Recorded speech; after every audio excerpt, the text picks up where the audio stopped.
Everybody, welcome back. Welcome back. We're here with another Best Ball Mania 4 draft on Underdog Fantasy. NFL season is upon us. Hall of Fame game is this week. It's time to start ramping up those best ball drafts. Welcome. I'm Brian Jester, co-founder at Occupy Fantasy, joined by Chris Rooney, our NFL content manager at Occupy Fantasy. Chris, a little role reversal today. Last couple of times, honestly, you and I have been on stream together. You've been drafting. I'm going to do the drafting today. How's it going? Going well, and I am happy to kind of talk through your process and see the draft through your eyes today, Brian. We've got a lot of risers and fallers. Talked about them on some of the shows we've done recently, both together, and I think Chuck and I did a show with Moose over the weekend as well. So a little bit of news coming in. I think we can layer in some discussion about those things while we draft today. What's your plan for the draft? Are we going to be doing Best Ball Mania here today, or what did you want to look at? Yeah, we're going to do Best Ball Mania. I just entered. It filled basically immediately, and I've drawn the fifth pick. Okay. So for those of you watching live, you'll see it here on screen. If you guys have any issues with the audio or the video, let us know in the chat. If you're watching this on replay, sucks because you can't do that, so deal with it. So fifth pick, Chris, this is actually great timing because we just got news yesterday, late last night, that Cooper Cup came up lame, hurt his hamstring, which is something I can attest to. I've been dealing with my own hamstring strain literally since April, and it's the most frustrating Oh my thing God. possible. And so there's nothing better we can do than compare my injury history to a professional athlete's. What do we know? Absolutely. What do we know about Cooper Cup, and how are you reacting to this news as far as your rankings go? I have not made any adjustments to my projection for Cooper Cup. Admittedly, that's because I think already, Brian, I am under the market on Cooper Cup. I have him as wide receiver 8 this year. Most people have him as like wide receiver 2 or 3. So I'm going to leave him where I have him for now because I do think on a per game basis, he's still going to be absolutely incredible. When you look at the total numbers from 2022, I think he had roughly the same total number of fantasy points as Carolina Panther DJ Moore in about half the games. So we know the volume is going to be there. The question is the health. And already coming off of an injury that ended his season in about November of last year, now the questions are very, very concerning to me about his availability in about a month coming back from this soft tissue injury.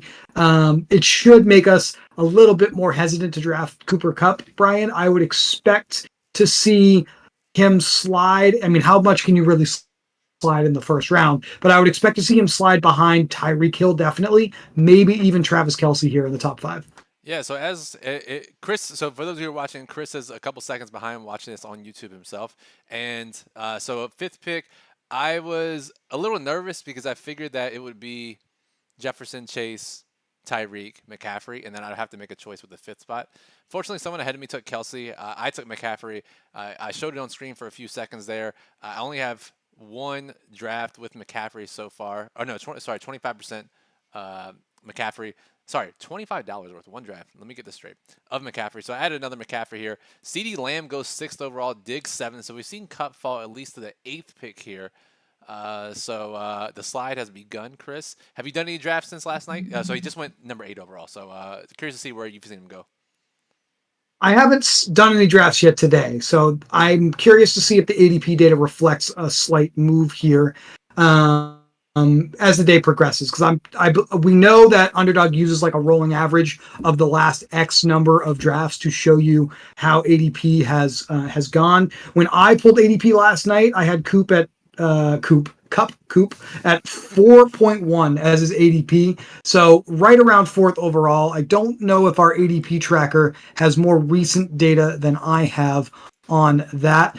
See on the screen here, Brian, you're going through the stack seeker and adding all of not just the opponents for Christian McCaffrey's fantasy playoff week slate of games, but the opponents of his opponents, getting that multi-level thinking going here about some of the players we should be considering in round 2, round 3, etc., etc. I know you've only got one Christian McCaffrey share so far, and maybe I'm putting you somewhat on the spot. Do you remember how you built that team roughly, and are you trying to do something different here, or what are you thinking about as you get ready to pick in round 2?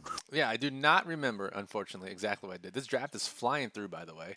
So let's see here. Let me get this last team in. So San Francisco plays Arizona, Baltimore, and Washington. Arizona plays Chicago and Philly in addition to San Francisco. So let me get those in there. So just a little thought process here as I'm showing this on screen. I like to get the correlations and the correlations of the correlations. That way, each round I can see which teams pair well with McCaffrey in the all important playoff weeks, which teams pair well with those teams. And if a player shows up in rounds 2 or 3 that fits, I will take them. However, I'm also looking for ADP value this early, and just any player that don't necessarily have exposure to mix it up a little bit. The other guy that's been dropping, honestly, obviously, is Jonathan Taylor, who has had the holdout concerns, the phantom injury accusations, all the beef with Jim Irsay. So he's been falling. I've seen him routinely fall to the third round, Chris. Mhm. Double RB in the first couple of rounds here. Is that something you'd really do here with Taylor falling, or are we off him in this spot? I've taken him early enough, which I don't know is a good thing or bad thing. Probably bad at this point. So I won't be taking him here. So let's see here. If I look back at our tracker, I'm at 25 seconds left here. Wilson Waddle, Devonta Smith, Jalen Hurts are the guys that we want. I'll go Devonta Smith. I don't have a ton of him. I'll take him here. We get the correlation of the correlation. Uh, I'm gonna You're go. like, Yeah, we'll see. I may take Hurts coming back in round 3. If I do, then if he's there, I'll do that. But I'm not necessarily gonna force one of these other premium quarterbacks in this draft.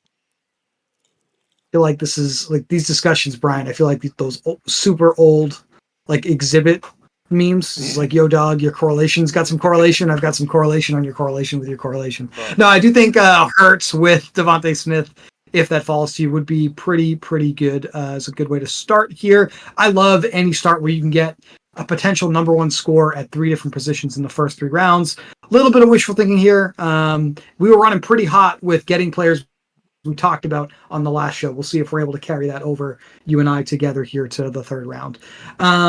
Some of the news items that have broken over the last few hours, other than Cooper Cup. Obviously, I have the luxury of looking through those and bringing them up for the people to look at. I know you are about to pick, so I will try to cover a few of those. I think the biggest one, some confirmation this afternoon that I don't think was necessarily new news, but maybe it is for people who haven't been following things as closely as you and I have, others in the space. Alvin Kamara is expected to receive a suspension from the National Football League for his recent altercation in Las Vegas that he had a lawsuit for. Again, I don't feel like this is new information. I think the base expectation was Alvin Kamara was going to get some kind of suspension, and that's why his ADP is down around pick 90, pick 100 to begin with. So hasn't really changed my thinking on that player at all. Brian, I don't know if you have any different thoughts on that, though.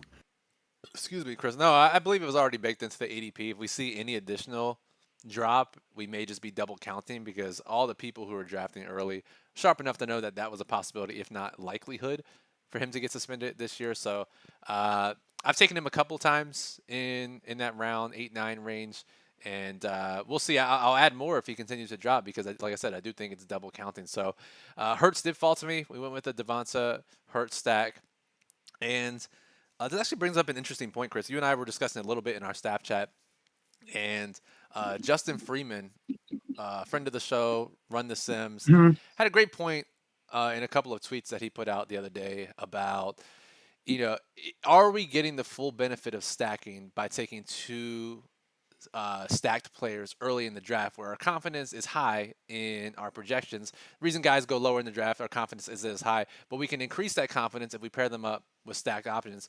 So are we really hurting ourselves by pairing up, let's say, Hurts and AJ Brown, Hurts and Devonta Smith, Kelsey and Mahomes, by taking two guys we pretty much know and we're not gaining a ton of benefit from correlation versus taking uncorrelated guys early as far as not directly playing on the same team and pairing up the correlations later to increase that confidence. Does that make a ton of sense to you? I saw Justin's tweets and they did make, or his X's, great X's by Justin. Maybe we can re-X those at some point. But anyway, I do think that, you get more value in the second half. Let's just come up with a tangible example. We may do this today. We may not. Obviously, your team, you decide. But later in the draft, there's less certainty on which players are going to be really good throughout the fantasy season. So you might stand to benefit a little bit more if you do something like, let's say, stack Bryce Young from the Carolina Panthers, who goes around pick 180 with Hayden Hurst as tight end, who goes basically at the end of the draft. One of his wide receivers who go in the double digit rounds as well. Maybe there's more correlation value doing stuff like that than with Jalen Hurts, Devontae Smith, and maybe a Dallas Goddard if you want to go that route. I guess my initial reaction to that, Brian, is I think we can still do both. Yeah. I think it'd be pretty good to get two stacks like that in your lineup at the same time, where this is like something else I've been thinking about. You get these high upside assets that are well correlated that everyone's drafting early. Maybe those are the assets that carry you through the regular season into the fantasy playoffs. And then we root for kind of our secondary stack to just go off in the playoffs and be the unique team that wins us the big prize. That's kind of how I've been approaching some of my drafts recently. Yeah, that makes a ton of sense, and I agree. And let me make this pick here, and I'll explain a couple more things that's been on my mind lately. So I'm just looking for guys who are under ADP to see if they have any additional correlation. They don't, so I'm going to end up going Terry McLaurin here, who is seemingly drafted on every team that Occupy has done a stream for Best Ball Mania. So Terry McLaurin gets that correlation with Christian McCaffrey in the playoff weeks. And now we're looking ahead to round 5. Let me pull up the stack seek here. Round 5, we have Christian Kirk, Brandon Ayuk. Probably won't go with another 49 here. Kenneth Walker, Seattle, which is a situation I want to talk to you about here briefly. And then Marquise Brown, Arizona, has a direct correlation with Philly in Week 17. That'll be the guy I'm targeting. Let's see if we can continue to break this curse of saying guys' names out loud on stream. If I can't get him, I will go with Christian Kirk for the correlation. But Kenneth Walker, I've been drafting an absolute shit ton of Zach Charbonnet. And Me too. now we get this news. It's kind of unclear. He's out indefinitely with the shoulder. I still haven't heard an update. It's going to get checked out. Not great sign. I guess the best thing we can hope for is that it's not a soft tissue injury that could linger all year. Maybe if it's shoulder, heals up, rehabs it, or God forbid, gets surgery and fixes it, and it's good. Still, we want him for the second half of the year, anyways. Running backs and particularly rookie running backs and rookies in general perform better in the second half of season. So I'm not too worried just yet. But it wasn't the best news that I've seen on one of my highest exposed guys.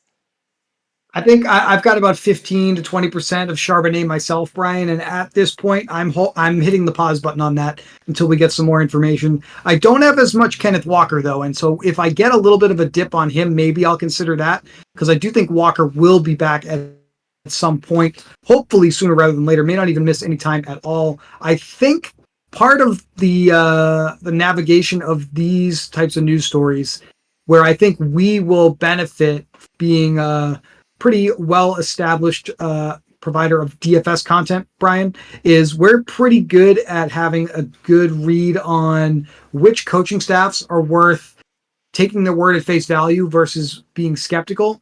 And you know as well as I do, Pete Carroll is one of these ones that we should be a little bit more careful with what comes out of his mouth because he doesn't seem to be fully honest at times with these things. That's kind of where my brain initially is with the news on both these guys. But as far as late round picks are concerned, I think obviously we should start layering in Kenny McIntosh a little bit more, especially with news that one of our other popular late targets over the last few weeks, Zamir White, it sounds like the Raiders are suddenly more open to reopening discussions with Josh Jacobs. If they reach a resolution with Jacobs, obviously that's going to make Zamir White a much worse play. Yeah, absolutely. And I think, I mean, there's only so much you can do, right? Like the whole running back Right. discussion is something, I mean, that's beyond the scope of this show, right? But I think running backs are realizing that there's not much leverage. Let me go get paid what I can. And then maybe in future generations, my son, I will not teach them to be a running back unless something changes drastically about it. Anyways, will Jacobs resign? I think he will. There's really not much leverage on his side. Speaking of which, we have the most niche question I've ever seen in our chat. Heat Lifer, what's up, man, in the chat? Should I trade away Zamir White for Keaton Mitchell, who I have not started our preseason DFS research, so I do not know who Keaton Mitchell is. I looked it up. He is a backup running back for the Ravens. Wants Keaton for his taxi squad. I don't. I mean, granted, leagues are different.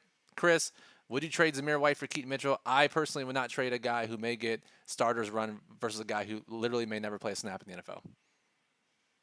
don't even know if he's going to make the team, right? I don't want to, admittedly, like you, I am not super up to date on all of the Keaton Mitchell hype, but we have a player in Zamir White who an NFL team invested a real draft pick in. Yeah. So they're invested in this player being worth something to them at some point. Keaton Mitchell looks like he could potentially be camp body for the Baltimore Ravens. So at this time, I would not make that trade. If you really, really believe in Keaton Mitchell, you may even have a chance to add him off of waivers in your league at some point, because I am sure the Keaton Mitchell owner will release him if Keaton Mitchell is released by the Baltimore Ravens. Which, by the way, we will be very invested in how Keaton Mitchell performs over the next couple of weeks. I assure you that. It's a great transition, Chris, to start talking about some of our preseason DFS content. Let me make these couple picks, and we'll talk about that. Now, I You was did get Marquise Brown. I saw that. got So Marquise. that's good. Was planning on a Seahawk here in round 6. They have all been taken immediately. I've seen Kenneth Walker fall to round 6 because not just Charbonnet, Walker's dealing with his own issue, his own groin issue. So we've seen him drop a little bit as well. All the Seattle guys are taken. Looks like I'm probably going to end up with Charbonnet here in round 10 if I want to secure that correlation. Right now, I am looking for running backs. I've seen Dobbins, speaking of Baltimore running backs, go mostly in round 5 this summer, Chris, but now I've seen him drop to round 6, maybe 7. Uh, Given the fact he might be holding out. So I'm not sure what these running backs are thinking, but is he just in these other guys' situations, Chris, where he's going to hold out and maybe we'll see him just report the end of camp and he'll be fine for week 1? So are you more interested in Dobbins here than getting some correlation with like a Zay Flowers or an Odell Beckham? Is that like, are you more interested in the running game there? I'm just curious I'm because not. Dobbins is a player I have not been clicking on Dobbins. And he goes anyway before your pick, but I have not been clicking on Dobbins at all. I'm about 50 drafts in. It's one of those players I have 0% of, and I'm currently trying to decide if I'm okay with that or if I want to at least get a few pieces there. Obviously, I think he should still be at the top of their pecking order if he agrees to a contract and he plays. But I mean, this is a tough backfield. Has been for a while. Has been splitting work with both Lamar Jackson and other running backs in that backfield for the better part of the last few seasons. Leaving his health aside, that's been what's happening. And now we have reporting that Todd Monken is going to make this a more pass heavy offense than it ever has been before for Baltimore. So Dobbins is a player that I have a hard time clicking on. That's a long way of saying that for sure. No, I agree. And just to your point, like I would much rather. I mean, I'm all over the Ravens passing game here. We talked about it last show. So Zay Flowers, even though his ADP is creeping up a little bit with some of the reports, Bateman, his ADP has dropped a little bit with the reports. Odell Beckham, Isaiah Likely super late. Nelson Aguilar super late. I'd much rather just take those guys. Here, the one thing with Philly pass catchers, there's not much correlation after the top 2 plus Dallas Goddard. So I'm going to draft Goddard here. The one issue I have been having, you know what? I'm going to switch it up here. I'm going to go Darren Waller because they have the correlation there. And I haven't been getting a lot of Darren Waller. And anytime I've drafted Hurts, I've had this dilemma when presented the opportunity of Waller versus Goddard. And I feel like most people in that dilemma will just take the easy correlation and take Goddard. But it's hard to ignore one the little bit of a differentiation there.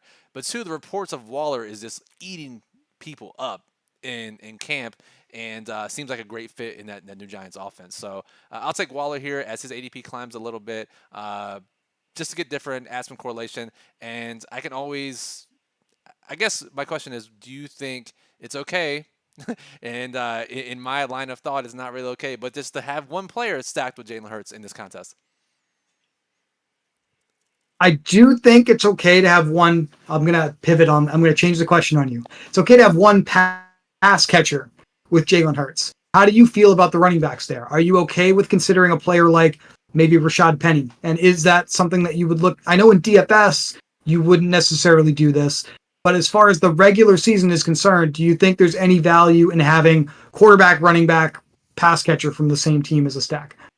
Yeah, so there is some slight correlation there from what we've seen. But this brings me to the point I did want to talk about. I know we want to talk about preseason here too, but I guess there's a best ball data bowl going on, and people are submitting their entries. And while 90% of the studies are resulting in there's not enough data to make a conclusion, there is some decent data on explosive play rates, on some stacking. And I encourage everyone to go read through some of that stuff. If you just Twitter search X search, whatever the fuck it's called. Search it, uh, best ball data submissions or something like that. Mm. Did you learn anything, or did you read through some of them and take away, or even if you didn't learn anything, maybe just rehash some ideas in your head?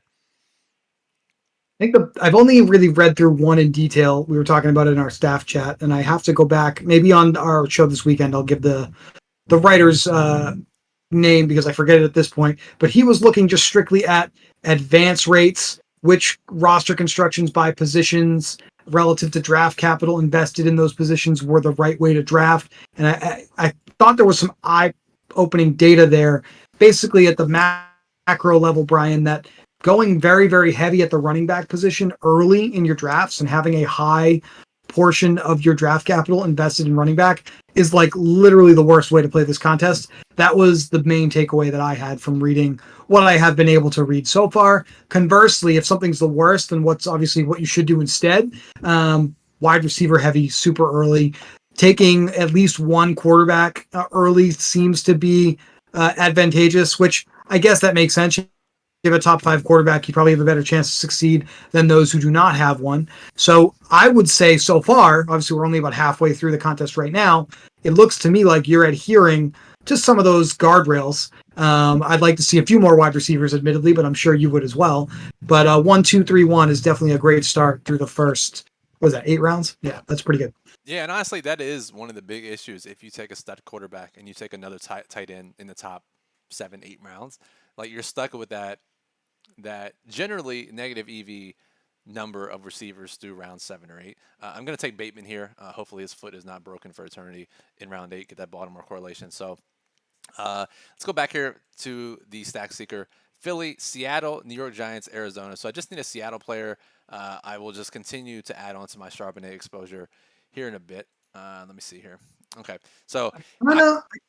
I kind of like Noah Fant super late as a Seattle player, by the way. If you're looking for some differentiation, obviously you can feel free to take Charbonnet. I like him as well. But Noah Fant is another player I've been considering as like a super late tight end when I need some correlation there.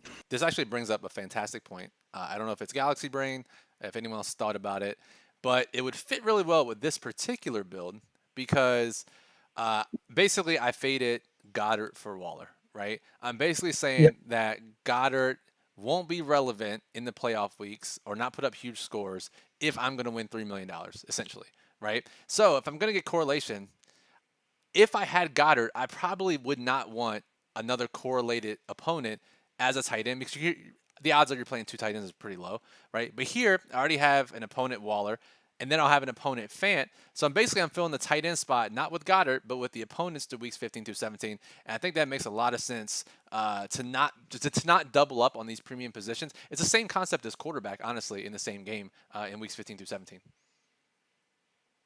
Glad we're on the same page there. Speaking of later, going back to Justin Freeman's tweet you talked X that you talked about earlier with stacking late assets. I definitely don't. I think one of my biggest weaknesses when drafting best ball teams, Brian, in general, that I've started to notice is I don't necessarily have the best plan for a secondary stack. My default mindset is I'll look at the pass catchers I have at this point in the draft and I'll think about, okay, well, which quarterback can I pair with them? And now it looks like on your team, my default mindset would be, where's Sam Howell at? Can I get him and do something with Washington, get a stack going there? I think what I need to force myself to do is be more intentional about thinking about, okay, well, in the second half of the draft, we've got Bryce Young, who I've already mentioned, CJ Stroud, Ryan Tannehill, Jimmy Garoppolo, Mac Jones. These guys are constantly available. Baker Mayfield or Kyle Trask with Tampa Bay, depending on how you think that goes. Maybe I need to be more intentional about kind of deciding which one of those teams I want to be exposed to based off of correlation, maybe, and building out more of a plan. I guess that's just obviously me rambling a little bit, but I don't know if you have any thoughts on the matter of secondary stacks and kind of having somewhat of a plan when you go into the draft, or do you just kind of let the draft dictate it like I do? Yeah, I mostly have been dictating, but there are some spots where it's like, okay, I don't have any Jimmy Garoppolo teams, just for any random example, right? Maybe I need to get some Jimmy G, but it Right. has been mostly dictated by the drafts, and I mostly have just been really stacking up on those rookies: Bryce Young, C.J. Stroud, second year Kenny Pickett. We've talked about on the show. So really quickly, Adam in the chat. What's up, Adam? Says first I see his second part of his statement says now I feel dumb. Listen, as every conclusion of best ball studies indicate, there's not enough data to feel dumb about anything just yet, unless you take like 10 straight quarterbacks, which you did not do in this question. But he says he took Waller and Goddard in his draft, two stud tight ends. I do think that's fine. And if we're gonna play two stud tight ends, we've seen that be positively expected value in Best Ball Mania 1 when tight ends were in an absolute dumpster fire. If Goddard and Waller are great this year in top 3, top 4 tight ends, then that would be unique, and they can fill up flex spots, and they can be a unique combination in the championship rounds. I don't think it's dumb if you can get both. I don't think it's dumb at all. I was explaining my dilemma, Chris, of these two guys if I had to pick one or the other. I think it's really hard to get them together unless you're right on that turn and you can just go bang bang and get them. So it may be a unique combination if you sneak it through to the postseason for some more upside, and I love that. I love trying some really weird things. That's what I'm trying to mix in my next batch of drafts. High end tight ends, Brian, that also share the same bye week. This is gross, right? Like Mark Andrews and TJ Hawkinson, for example, both week 13 buys. Travis Kelsey, Dallas Goddard, both week 10 buys. Tyler Higbee, even with the Rams, a little cheaper, a week 10 buy. I don't think most players are going to pair two of those guys together. I think there's a room to draft two of those guys together, maybe draft a third tight end, maybe not draft a third tight end at all and be willing to just take that 0 instead of the 6-7 points you would get from a third tight end. If you can sneak some teams like that through into the playoff round, I just don't think a lot of people are going to be doing that. No, I really like that. And you mentioned like the bye weeks. Like if you get a 0, how much is that third tight end really going to present you on that 1 week, right? There's a chance they score 0 as well. So wasting that roster spot, no, I think it's super smart to think that way. Let me see here. Let's go back. At least at tight end. I'm not sure I'm willing to take a 0 at quarterback. It's a little different at the Yes, quarterback for position. sure, because at least they're scoring 10 points in a dumpster fire game. So Charbonnet's still here at 10-8. I mean, I'm going to buy the dip there, Chris, because I was willing to take him in round 9. Right. Yeah, I'll still take him here. Whatever, it's more exposure. It's just money, right? I took Dalvin Cook the Yeah. round before, who I don't have a ton of, but that's when he was round 7, round 8. If I'm gonna get Dalvin after pick 100, I'll take a shot there. But admittedly, I was mostly just on the clock and freaking out because I had no clear draft pick.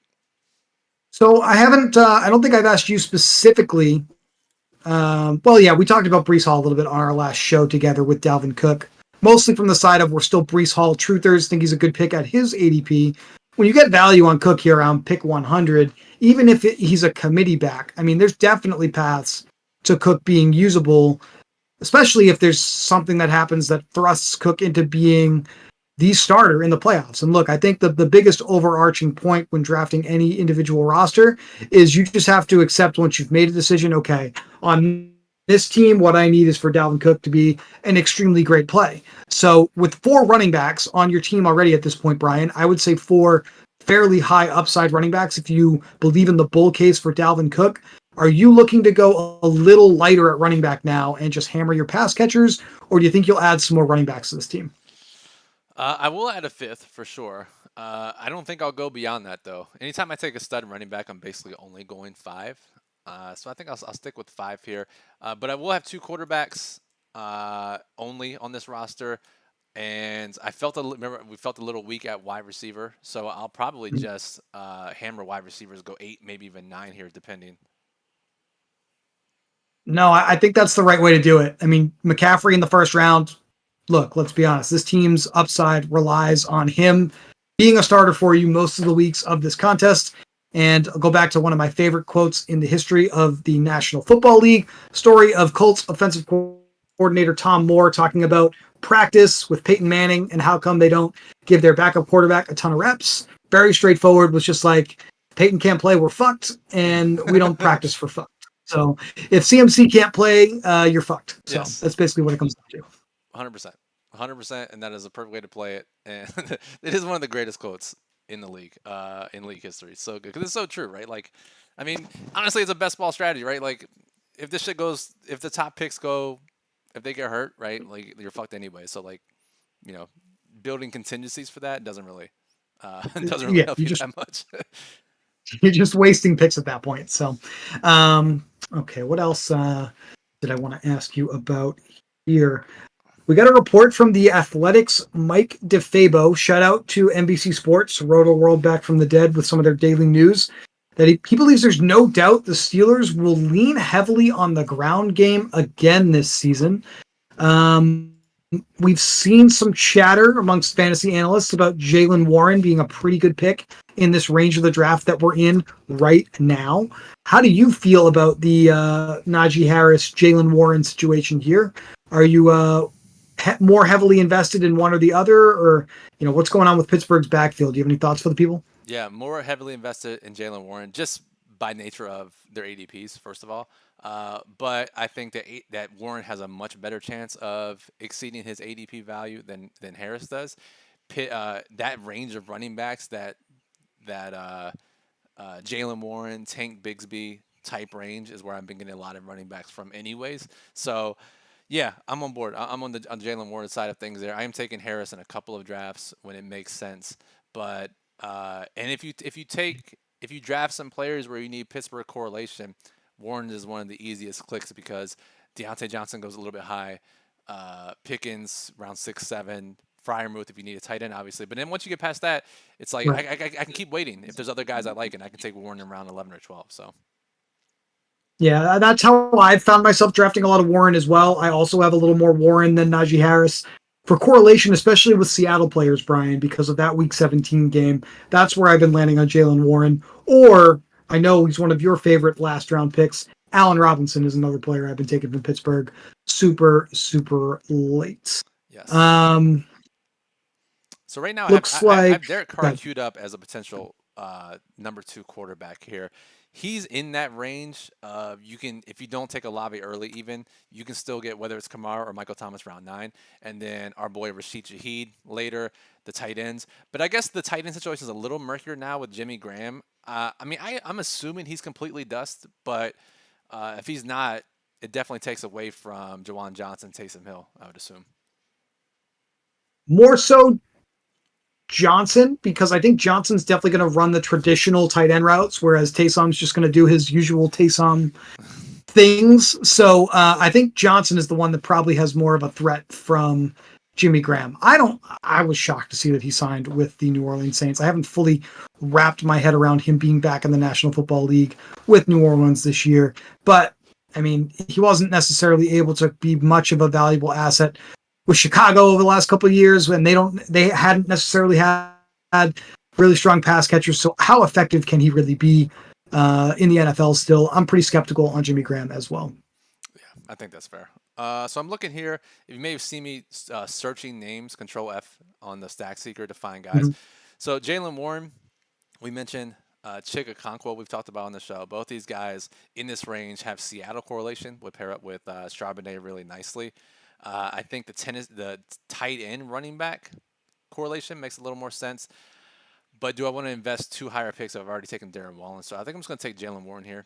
Uh, Okay. I'm not a huge fan of taking 2 tight ends super early, but I don't know. I think maybe Waller's kind of on that line, Chris, where you're not going to take Andrews in someone like that, but or Kelsey or someone, but Waller's not. You can't call him elite just yet as far as production goes. So maybe it is okay to take him in a Conquo. I'm not. What do you think?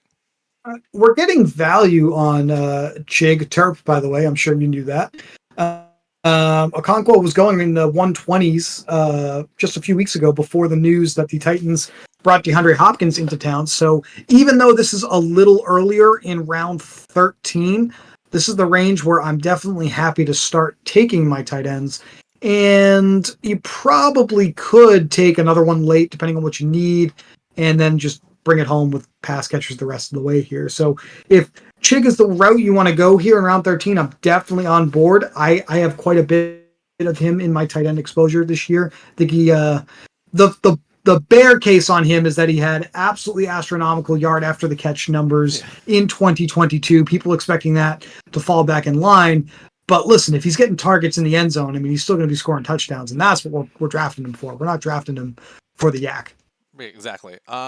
Derek Carr just got drafted, so there goes that entire backup plan. So let's take all these New Orleans guys out of here. I was planning on taking Chig in round 12, so I'm sure he'll be taking one pick here before me in round 13, and then we will scramble once again. But I will certainly take him in round 13, as I was already considering him taking him a round earlier. Yeah, now it's not nearly as How bad. about how about your boy Sam Howell? Now he doesn't go around here, but are you any interested in him?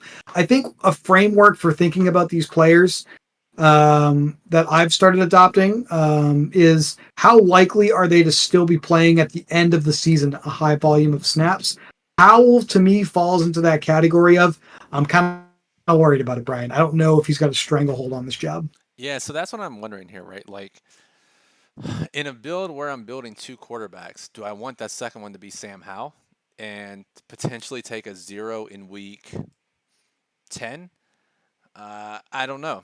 That's a big question. Because like you said, we can't take zeros at quarterback. We can take it at tight end if we wanted to, but it's pretty tough. So I don't know. We'll see here. I'm You def not Yeah.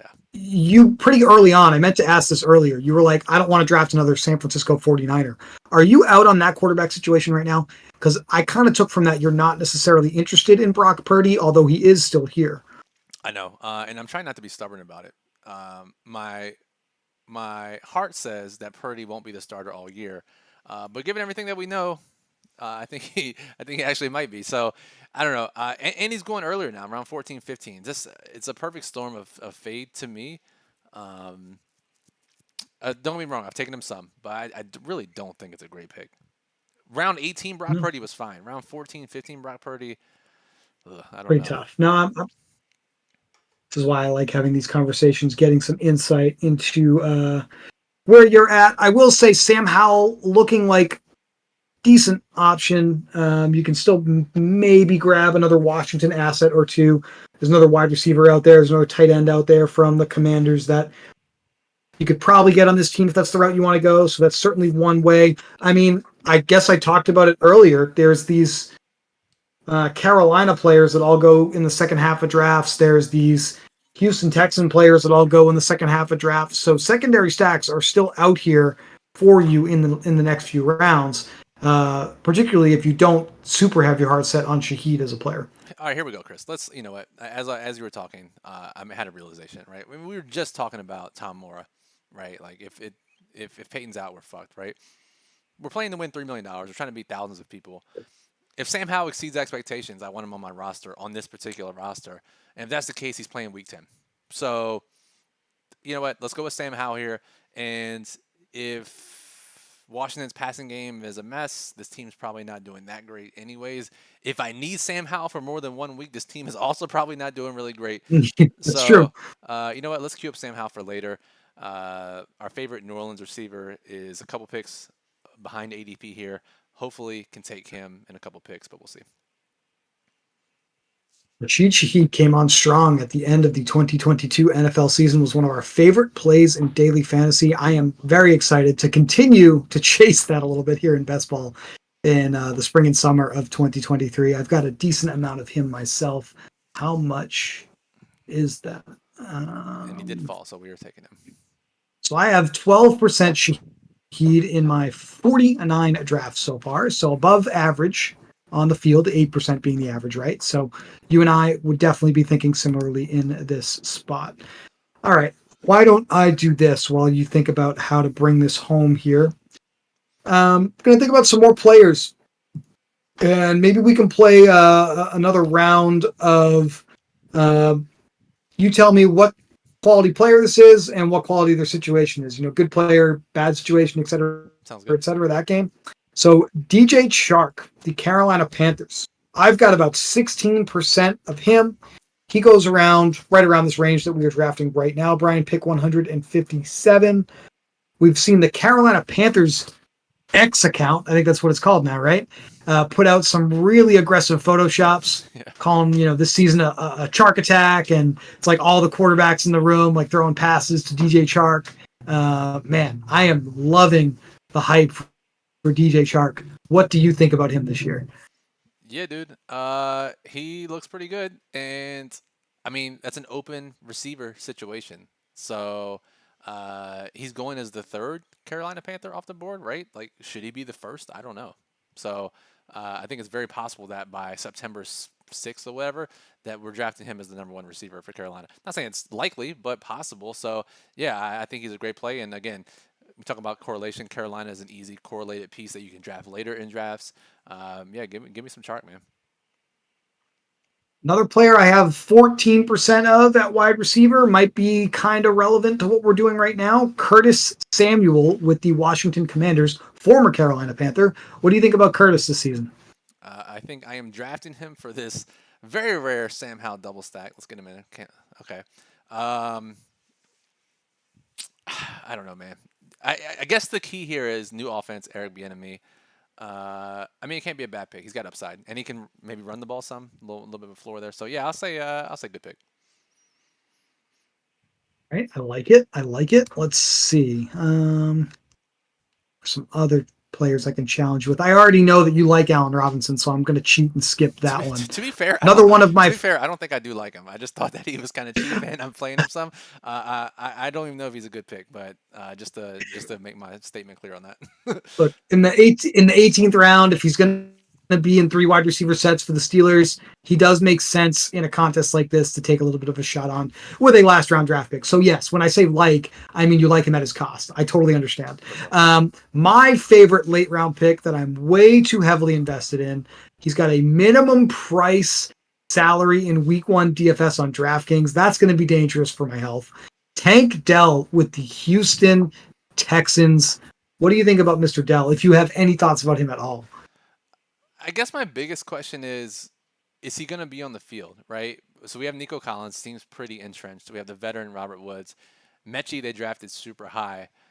Where does Dell fit into the mix? I don't know, but I think he's a great fallback option if you're stacking Texans and you somehow miss out on all these other super attractive Texans options. So I'll say out on him, but I mean, like it's not like that's a very difficult depth chart to climb. This is what I will continue to pound the table with on Tank Dell. And I watched 0 minutes of this man in college, so it's not like I'm super invested in him. But we know we're very information based, qualitative based with how we evaluate some of our DFS decisions. Brian, CJ Stroud went to the Texans after they selected him in the first round and said, "Get that guy for me." That has to have some value here. And going back to what I was saying a few minutes ago, thinking about who's going to be playing at the end of the season Yes. and not necessarily at the beginning, I just feel like when all is said and done, Tank Dell is going to be getting reps out there with CJ Stroud late in the season. That's fair, especially as their season is likely over in the second half of the year. And speaking of guys that stars want on their team, Aaron Rodgers wanted Tim Boyle on the Jets roster. Aaron Rodgers will not be playing on Thursday. Tim Boyle will take a majority of the snaps. That's the information that we're looking for to be playing in preseason DFS, Chris. So that is a professional level transition there to our preseason DFS content. You and I, we're gonna record a video tomorrow morning, right? We're gonna give people some plays on YouTube. In addition to that, maybe you could talk a little bit about the plug and what people can expect as I make my next couple of picks here. Yeah, so we go through all of the games on every day's main preseason slate on FanDuel and DraftKings. Can tell you that here on Underdog, sponsors of this show, they will also have some pick'em stat lines for preseason games. So I would encourage you, longtime users of Occupy for preseason DFS, reading our plugs, you can use the information that we put out there for top plays to come up with some plays on Underdog pick'em slips. So keep that in mind. But every single week, obviously, we got the showdown slate for the Hall of Fame game this week. There will be, I believe it'll be four daily plugs for NFL preseason because we have games 4 days a week for these 3 weeks: Thursday, Friday, Saturday, Sunday. And those plugs will come out at least 2 hours before lock with detailed notes on not just players to expect to be getting a ton of usage on each team in every game on the slates, but we will give you the color of the usage that the coaching staff has used in prior preseason games, because the number one thing we've learned over the years researching these slates is that NFL coaches are creatures of habit. They will continue to deploy resources on their depth charts the same way that they did before. So if we know that a coaching staff, for example, will heavily play like the third unit on their depth chart in their first preseason game, then we'll put that in the plug and we'll tell you exactly who those players are and how to utilize them in a DFS slate, whether it's in a classic or a single game showdown environment. So obviously our first slate tomorrow evening, Browns and Jets, is single game showdown geared. Very good time to kind of come over to our website, read the plug, and see how we do things for preseason DFS. It's been very, very profitable for our users for many years, and we're looking forward to running back. And I'll just say this, right? We take a lot of pride in our preseason content. When we first started Occupy Fantasy back in 2017 or so, preseason was one of the ways we got on the map as people saw our content and how good it was. So, not to pat ourselves on the back too hard, but if you've never played preseason DFS or if you have and you've never subscribed to our content, subscribe tomorrow. You can do it for the weekly pass at $7 for the Hall of Fame game. And if you're not impressed with the level of information that we put in the plug, let us know. That won't be the case, but let us know. You'll be shocked at how we approach preseason DFS, and you'll be thoroughly impressed at the level of detail that we go into each of these plugs. There's a reason all of our staff commits their time to NFL preseason to gear up for the season. And I'm super pumped. We already got tons of information for tomorrow. We're going to finalize it tonight and tomorrow morning. But OccupyFantasy.com, check it out. We tweeted it, X'd it, whatever it's called, the other day. A link to the landing page, everything you need to get. I'll put it in the chat here. Actually, I don't know if people watching on replay can see it, but just Google us preseason DFS. You'll see what you get. So, Richie James, Chris, I'm going to take here, get some Pittsburgh correlation. Don't have a Chief. I've seen him go into the 15th round in some drafts, so to take him just a round earlier than when we were suggesting him all the way back in April and May, I'll take that here. And we've also seen some love for Justin Ross, just to transition a little bit here. Are you drafting any Justin Ross? Or are you playing into the talent at Clemson and maybe he gets a shot this year? I said this to your brother the other stream we did over the weekend on Sunday. I've had 0% of him so far, but as soon as I saw that super smooth Twitter clip of him running a route, literally using the towel in his waistband to dry off his hands and catch the football in stride, I was like, all right, this dude's ready to ball out. It feels the only question with Justin Ross is how many receivers are the Chiefs going to carry on the main roster and then on the game day roster. I think that's really the last debate left there because it does feel like they believe in the player. For sure. Totally. So your boy Mecole Hardman was drafted. I got Corey Davis queued up, who there are some trade rumblings, but there's also some great arguments out there that he could be the number 2 in this offense over Alan Lazard. I know Alan Lazard is Rodgers' boy, but Davis probably the better talent at pass catcher, not the better run blocker, of course, but the better talent. So I have not been taking any Corey Davis, so I'll get a share here if the field allows. If not, I will scramble to make an 18th round pick. I have not selected Corey once just yet because I think I am falling a little bit too much into that, I guess, groupthink trap that he's not going to be on the Jets and not sure what his future holds. But this is a former first round draft pick. We know what he's capable of because we've seen the ceiling before in spurts with his spike weeks, and the path is definitely there for him to be a top receiving asset with a much better quarterback than I think he's literally ever played with. So that's the other thing working in Corey Davis's favor.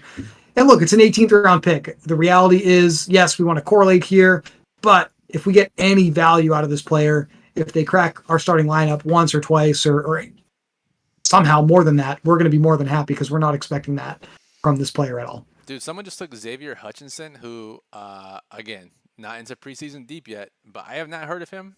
And it's the first time I've seen him drafted. Have you seen him drafted? Do you know anything about him? I have not seen anything drafted. The only thing I can tell you about Mr. Hutchinson is that he was a 6th round pick with the Houston Texans this past April.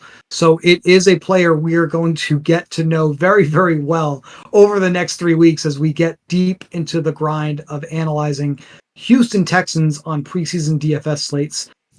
Currently listed on the second unit of the depth chart alongside my boy, Nathaniel, aka Tank Dell, and Noah Brown, formerly of the Dallas Cowboys. That is the second unit at wide receiver right now for the Texans. All right. Final pick. Still waiting on Corey Davis. Chance to get sniped. Chance I can take him for the Sam Howell correlation. Is it bad to take Quez Watkins? Right? Like, seems like a very thin path. Like even if AJ Brown and Devonta Smith is hurt, is Quez Watkins going to demand a lot of targets? I don't know, but he's not really being drafted. So I guess it is a way to get some unique Jalen Hurts teams if somehow Watkins is, goes off for a game because he has some speed. I don't know. What do you think? Wasted pick or not? I guess my question there is he actually the slot receiver? They signed OZ, the tax collector, Oh, true. Olamide Zaccheaus, formerly of the Atlanta Falcons, and I think there's a real chance that that's the competition for Quez Watkins. All right. Again, how likely is this player to be playing at the end of the season and contributing? I'm just not sure what that third wide receiver looks like for Philadelphia right now, All right. which is admittedly reflected in the ADP. The field has no idea. Fair, fair, fair. That's very fair. All right, we finish this off with Corey Davis. We end up with the seldomly used 2592 construction. I do feel good. I didn't get sniped on any picks. I feel pretty great about how this turned out. A little thin with Sam Howell, of course. Not a fan of Dalvin Cook, but we'll take it here with the 5 running back roster. Thoughts, Chris, how it turned out? Any final thoughts for preseason before I talk to you again in like, I don't know, 12 hours or so? Look, man, we've said it a few times. It'll be the theme of today's particular stream. If the Eagles and Christian McCaffrey aren't playing the way that we know that we can, then this team has no chance. We're fucked. So go Eagles, go CMC, and I hope I will be joining you in Week 17 with some entries in the final round against this team, Brian. That's what I'm predicting today. This is a pretty good build. Sounds good. Thanks. So you guys can follow Chris on Twitter at RooneyFFB. Follow me at Brian Jester FF. Follow us at Occupy Fantasy. OccupyFantasy.com is where you can get all the tools you saw today for free, best ball tools. And again, if you haven't signed up for preseason DFS, now's the time to do it. Get ahead of the field, get the most information possible, be impressed with the level of detail we're going into. So thanks for watching. As always, Chris, when are the next couple of best ball streams we got planned? We definitely have one scheduled for Saturday morning. You and I, Brian, 9 o'clock in the morning, available on replay for those of you on the West Coast who don't wake up at 6 o'clock in the morning. And there may be a show on Friday as well. I'm trying to nail down Chuck's schedule. So that's where we're at. Sounds good. All right, guys. Thanks for listening, and we'll see you soon.